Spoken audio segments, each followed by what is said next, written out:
fin de l'année 2019, le 15e Grand Prix de la saison, le Grand Prix de Singapour. Singapour en Asie du Sud, je connais ma géographie.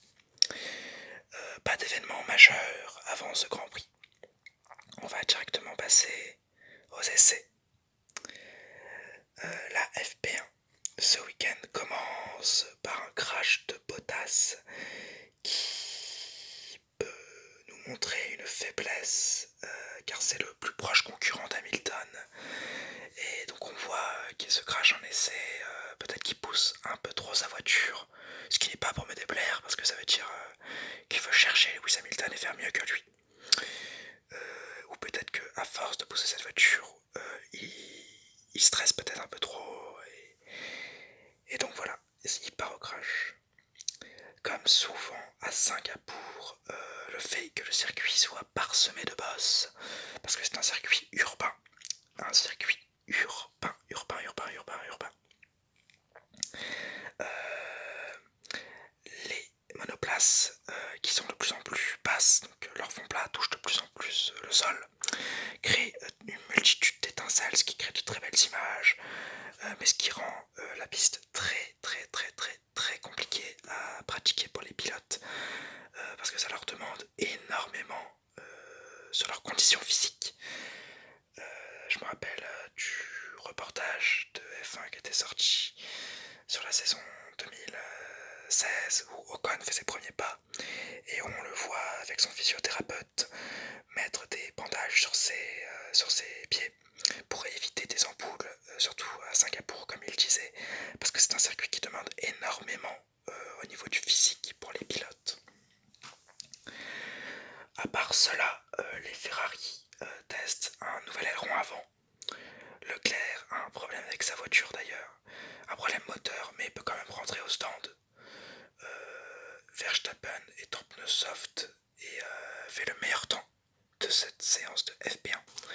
Vettel qui a déjà gagné 4 fois à Singapour est deuxième de cette même séance. En FP2, Leclerc, qui n'a quasiment pas eu de FP1 à cause de son problème moteur, manque d'avoir un accident avec Stroll.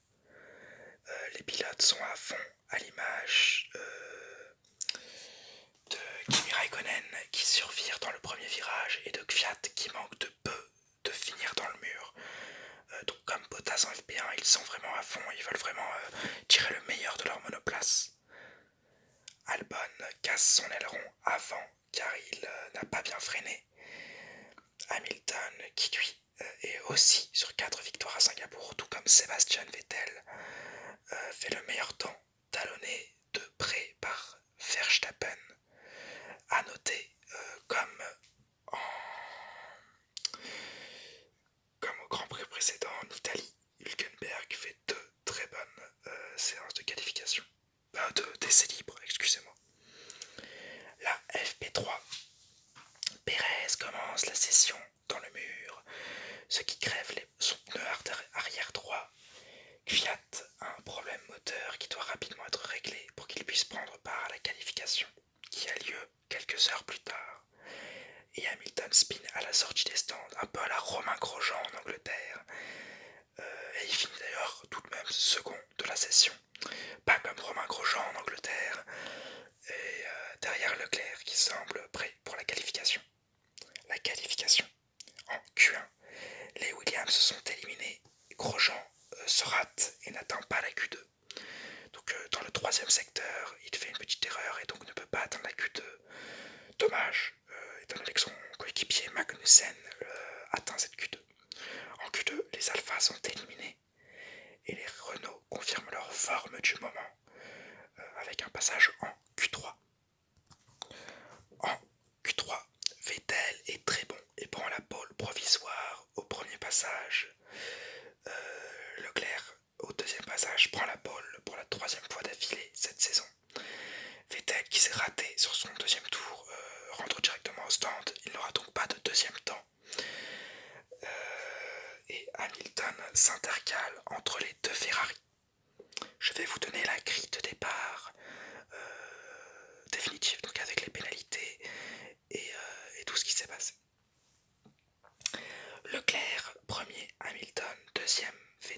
troisième, Verstappen, quatrième, Bottas, cinquième, Albon, sixième, Sainz, septième, huitième, Hülkenberg, neuvième, Norris, dixième, Giovinazzi, onzième, Gasly, douzième, Kimi, Raikkonen, treizième, Magnussen, quatorzième, Kvyat, quinzième, Perez. Il a une pénalité pour un changement d'une pièce moteur de 5 places.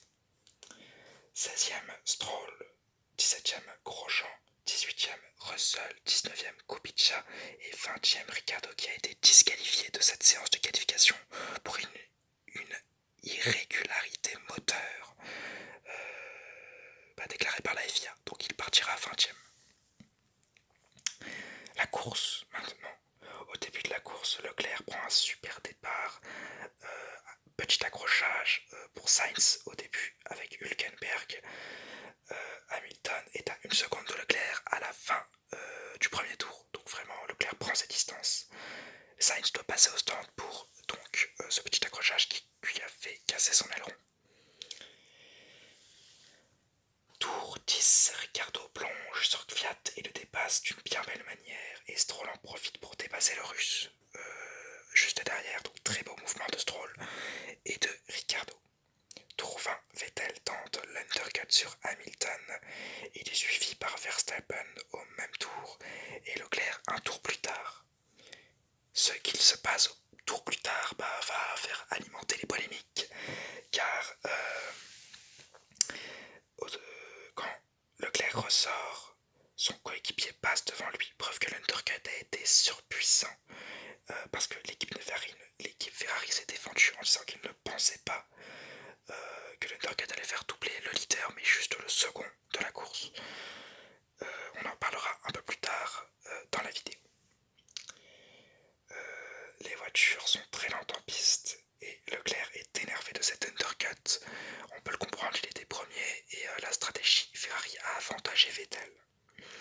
Au milieu de la course, Giovinazzi mène pour la première fois un Grand Prix de Formule 1 et Vettel plonge sur Gasly qui est second, qui évite de peu l'accident et qui doit se déporter dans le virage. Donc un peu limite.